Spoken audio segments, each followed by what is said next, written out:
¿Qué tal, chicos? Comenzamos. Vamos a ver el tema de enlace iónico parte 2.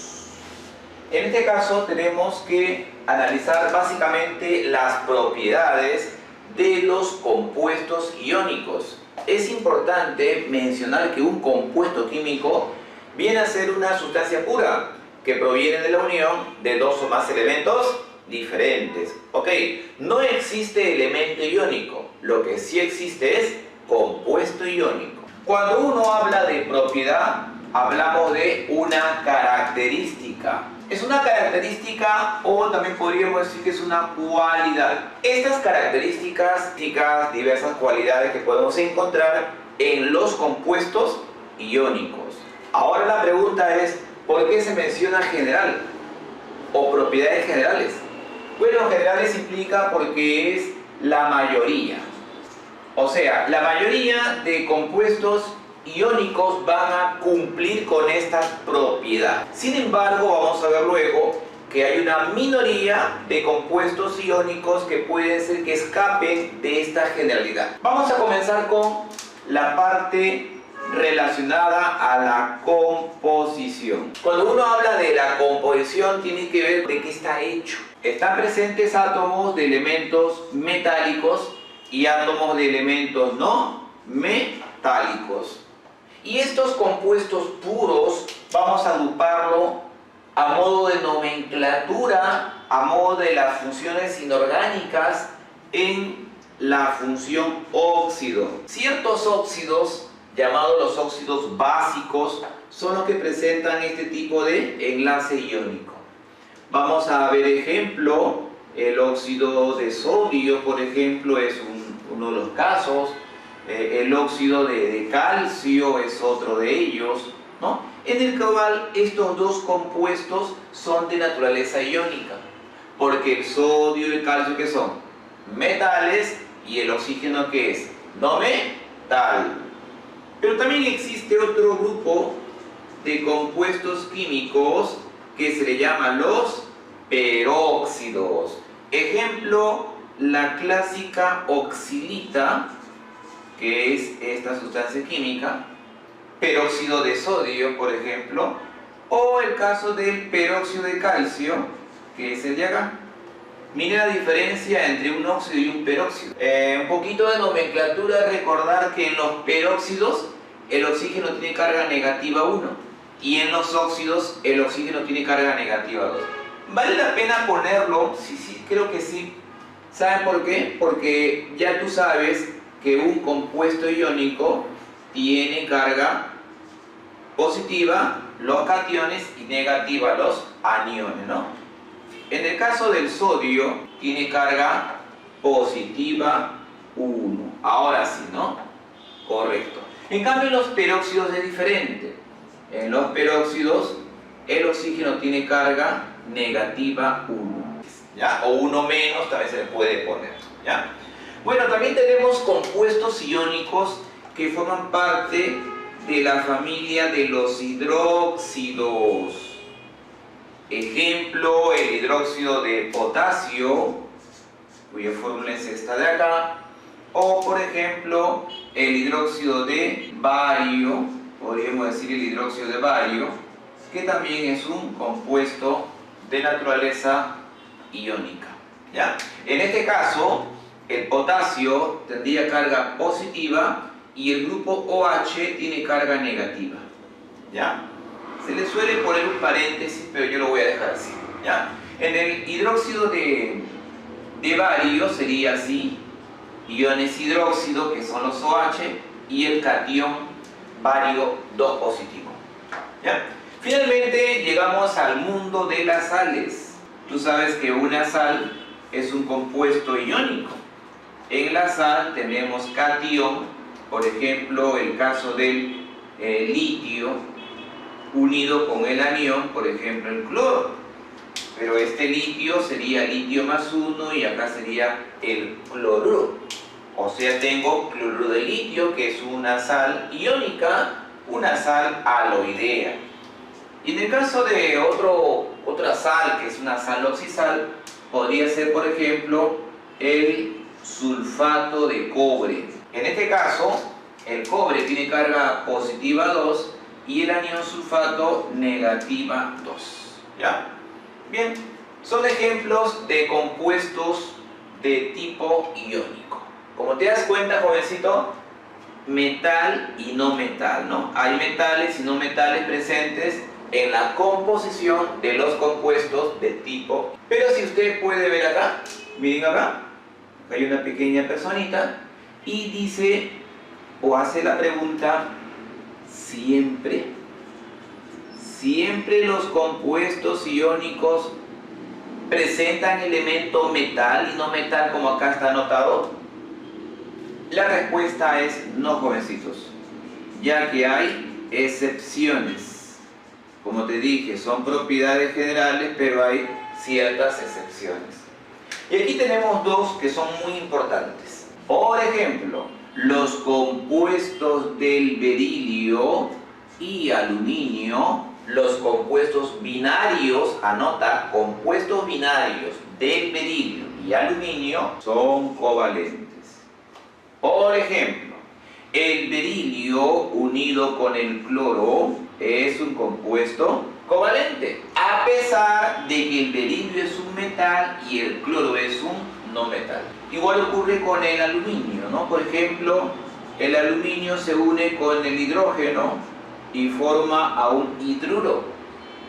Él es metal, él es no metal. Sin embargo, chicos, estos dos compuestos son covalentes. Se dice de que todo compuesto de berilio y aluminio son covalentes. No, eso es en el caso de que estos elementos estén unidos con el hidrógeno o con un halógeno, ya sea flúor, cloro, bromo, yodo. Con ellos forma covalente. Pero por ejemplo, si el aluminio se une con el oxígeno, forma un óxido, y ese óxido sí es iónico.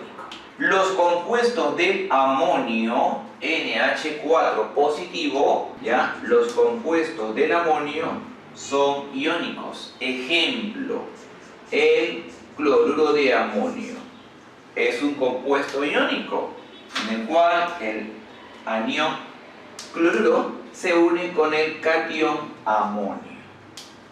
Ahora la pregunta sería, profesor, ¿y cuál es la novedad acá? La novedad, ¿sabes cuál es? De que tanto nitrógeno, hidrógeno y cloro, ¿qué vienen a ser? No metales. ¿Te das cuenta? O sea, es un compuesto iónico, pero presenta elementos químicos de tipo no metal. Por eso es una excepción. Muy bien.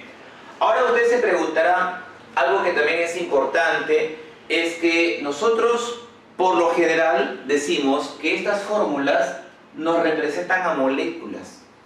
La clásica H2O, que es la molécula de agua, ¿no? Eso ocurre porque en el caso del agua, el enlace hidrógeno y oxígeno es covalente. Eso lo veremos después. Sin embargo, en el caso de los compuestos iónicos, jóvenes, la unidad básica no es la molécula.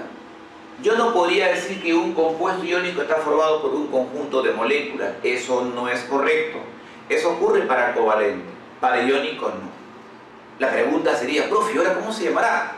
Veamos. Las fórmulas de los compuestos iónicos no representan a moléculas, sino a unidades fórmula. Profe, o sea que cada una de estas fórmulas son unidades fórmulas. Sí. ¿Y qué cosa me indica una unidad fórmula? Buena pregunta. Una unidad fórmula te indica la relación de proporción entre cantidad de cationes y cantidad de aniones que forma parte de una red cristalina. Eso te lo explico dentro de poco. Ahora vamos a ver una parte que también es importantísima, jóvenes. Esta parte es la trascendental. Como tú puedes ver en la imagen, he querido mostrar esquemas gráficos más que mero texto, porque el mero texto es memorístico y aquí voy a darte una información un poquito más práctica, ¿sí? Mira, los compuestos iónicos a temperatura ambiente, ¿en qué estado físico se encuentran? Por ejemplo, el agua se encuentra como líquido, el oxígeno que estamos respirando se encuentra como gas. ¿Te das cuenta? Y por ejemplo acá la tapita del plumón se encuentra como sólido, ¿no? Acá en los tres ejemplos que te he mencionado no hay enlace iónico. Jóvenes, en el caso de los compuestos iónicos a temperatura ambiente son sólidos. Ahora, dentro del mundo de los sólidos hay dos tipos de sólidos. Los sólidos ordenados por dentro y los sólidos desordenados por dentro. A los desordenados se le llama los sólidos amorfos y a los ordenados sólidos cristalinos. Te presento a los compuestos iónicos que son sólidos cristalinos. Esto de sólidos implica a temperatura y presión ambiental. Acá tú estás observando algo que se parece a un cubito de sal, ¿no? Bueno, te comento de que esto es una idea de cómo los iones se encuentran por dentro. Están muy ordenados, ¿sí o no? Acá tenemos a los chiquitines, que son los cationes, y a los aniones, que son más grandecitos. Como te das cuenta, están muy ordenados y dispuestos en el espacio. Estos iones, jovencitos, están experimentando un tipo de movimiento llamado movimiento de vibración, característico del mundo sólido. Las partículas solamente experimentan vibración. Esa vibración se va a incrementar mientras el sólido tenga más energía. Tú lo calientas, ese calorcito llega al cuerpo y los iones comienzan a vibrar más. Esa energía que tienen almacenada los cuerpos iónicos permite que los compuestos iónicos soporten elevada temperatura. Hay que vencer a esa energía para romper el enlace iónico y hacer que esa red cristalina se desmorone y los iones adquieran cierta movilidad, ¿no? O energía cinética. A la energía que se encuentra almacenada en los sólidos cristalinos iónicos se le llama energía reticular. Esta energía la presentan los cuerpos cristalinos, ¿ya? Los cuerpos cristalinos. Si yo tengo el sólido que ya sé que es cristalino, lo observo, veo que tiene una forma ordenada, ¿no? Con una lupa, con un microscopio lo puedo comprobar. Pero la pregunta es si yo puedo tocarlo y soy curioso, ¿no? Y digo, ¿se dejará rayar con mi uña? ¿Se dejará rayar con un clavo o con un cuchillo? Jóvenes, en general los compuestos iónicos son sólidos que resisten el rayado. Yo quiero rayarlo, pero caramba, me cuesta rayar. O se desgasta la punta del filo del metal, o se gasta la superficie del sólido. Si la superficie se gasta poquito, me está diciendo a mí indirectamente que el sólido no quiere ser rayado. Y eso indica de que son duros. En realidad presentan una dureza moderada, porque hay sólidos más duros que los iónicos, que son los sólidos covalentes como el diamante o como el carburo de silicio, que es un sólido covalente muy pero muy duro, ¿ya? Bueno, entonces es una dureza relativa, podríamos decir así, ¿ya? Profe, ¿qué pasaría si usted a este cuerpo sólido lo golpea? Bueno, si yo lo golpeo a la primera voy a sentir un rechazo, ¿no? ¿Por qué? Porque caramba, este es un cuerpo duro, un cuerpo resistente, pero si yo sigo insistiendo 1, 2 y ¡plá!, me voy a dar cuenta que se van a rajar. Cuando hay un impacto consecutivo, jóvenes, los cuerpos iónicos no soportan tanto impacto y ¡plá!, se rajan. Son quebradizos. Pero la propiedad almacenada a la acción de que sean quebradizos se llama la fragilidad.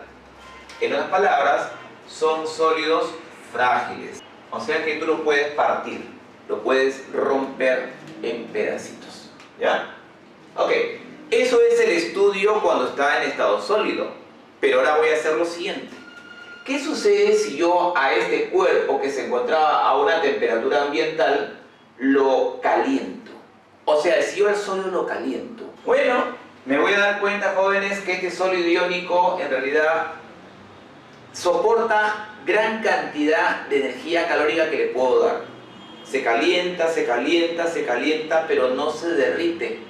No pasa al mundo líquido como lo puede pasar un sólido molecular como es los polímeros, que se arrugan, se vuelven líquido o se pueden quemar inclusive. Jóvenes, estos compuestos iónicos soportan elevada temperatura. De tal manera que para que tú al sólido lo conviertas en líquido tienes que elevarlo a una temperatura muy alta. A esa temperatura que permite el paso del sólido al líquido se llama la temperatura de fusión. En el caso de los sólidos iónicos presentan alta temperatura de fusión. A la temperatura de fusión se le suele simbolizar así, T sub F. Te pongo un ejemplo. El cloruro de calcio es un sólido que lo tengo aquí dentro de este crisol. Un crisol es un recipiente que soporta elevada temperatura, ¿ya? Y ahora yo voy a calentarlo. Si yo me encontraba a 20 grados Celsius, lo caliento a 100, a 200, a 300, a 400. Y una vez que yo me encuentre, o él se encuentre, no yo, que él se encuentre a una temperatura de 772 grados Celsius, debido a que le estoy dando energía calórica, jóvenes, voy a encontrar que el sólido ya está pasando al mundo líquido. Lo sigo calentando y la temperatura no cambia. Se mantiene en 772 grados Celsius. Como te das cuenta, es un valor alto. Este valor, jóvenes, es la temperatura de fusión de este señor llamado el cloruro de calcio. Una vez que yo lo he fundido, él pasa al mundo líquido. Y aquí lo tengo. Ahora, ¿qué cosa significa eso? Significa que este cuerpo, que es iónico, como tú puedes ver, cuando tú lo has calentado hasta que él rompa toda esa red cristalina, se venza a esa energía reticular que tiene el almacenado, los iones se van a separar. A ese proceso se le llama la disociación. Cuando se disocia, se obtiene calcio positivo 2 y se obtiene cloruro negativo 1. Cada uno de los iones se encuentran ¿en qué estado? En estado líquido. Entonces yo he prácticamente fundido a este compuesto de tipo iónico. Como es una sal, se le llama la sal fundida. ¿Ok? Entonces, que quede claro que los compuestos iónicos tienen alta temperatura de fusión. Por lo general, mayor a 400 grados Celsius. Pero otra pregunta, usted lo ha calentado. Ahora, ¿qué pasaría si usted a un cuerpo iónico no lo calienta, pero sí lo intenta disolver? Por ejemplo, en el agua, en el alcohol, lo intenta disolver. ¿Se disuelven por eso? ¿Son solubles los compuestos iónicos? Jóvenes, la respuesta es sí. Los compuestos iónicos a temperatura ambiente son solubles en solventes polares, o sea, líquidos que tengan parte negativa y parte positiva en su estructura molecular. Ejemplo, el agua. El agua es un líquido que presenta unión covalente. Este líquido es factible que disuelva a este sólido. Es un compuesto iónico que dejándolo dentro del líquido a la temperatura ambiente y agitándolo, voy a comprobar que esta sal se va a disolver. Cuando el agua es el solvente y lo disuelve, se le llama solución acuosa. Esta sal es más soluble que la sal que tenemos en casa, el cloruro de sodio. ¿Sabías tú que el cloruro de sodio se puede disolver en una cantidad máxima de 36 gramos en 100 mililitros de agua? La sal es soluble, pero para que lo disuelvas hay que agitarlo, ¿no? Joven, te presento a una sal que le tienes que agitar menos. ¿Por qué? Porque esta sal es más soluble que el cloruro de sodio, ¿ya? Y ese valor se denomina solubilidad. La solubilidad del cloruro de sodio a la temperatura de 20 grados Celsius vale 74,5 gramos por cada 100 mililitros de agua. ¿Qué significa eso? Que si tú tienes 100 mililitros de agua, tú puedes agregarle máximo 74,5 gramos de sal. Como te das cuenta, es bastante, ¿ya? Eso significa que los compuestos iónicos son solubles en agua. Sin embargo, jovencitos, hay compuestos iónicos que en el agua no se van a disolver, o en todo caso su solubilidad es baja. Cuando esta sal está disuelta, como te dije hace un ratito, esto se llama solución acuosa. ¿Ya? Mira la diferencia, solución acuosa del cloruro de calcio y sal fundida cuando está como líquido. Acá tengo líquido puro y acá tengo sólido disuelto en agua. Ya es la diferencia. Ahora mira, aquí ¿qué cosa ocurrió? Una disociación, ¿sí o no? Se separaron los iones. Jovencitos, aquí también cuando tú lo disuelves en el agua se encarga de separar. El agua dispersa al ion y lo separa. Vete para allá catión y vete para allá anión. ¿Ya? En este caso ocurre lo mismo. Tengo al catión calcio y tengo al anión cloruro. Solo que a diferencia de esta expresión en la cual están en el mundo líquido, acá también están en el mundo líquido, pero se trata de una mezcla en la cual el catión está disuelto en el agua y el anión también. Ahora algo que también es importante que sepas tú. Hay un tema en el cual esto vas a verlo más adelante, que se llama el capítulo de la electrólisis. En la electrólisis se trabaja con una sustancia que por lo general va a ser sometida a corriente eléctrica. A esta sustancia que va a ser sometida a la acción de la corriente eléctrica se le llama el electrolito. Entonces te comento, jovencito, de que la sal fundida y la solución acuosa, debido a que generan iones, en física un ion positivo o negativo es un cuerpo portador de carga eléctrica. Y este cuerpo portador de carga eléctrica tiene movilidad. O sea que hay movimiento de corriente, pero corriente iónica. ¿Ya? Entonces, tanto la sal fundida y la solución acuosa, jovencitos, se les va a llamar electrolito. Entonces, las sales, o en general, los compuestos iónicos cuando están fundidos, son electrolitos.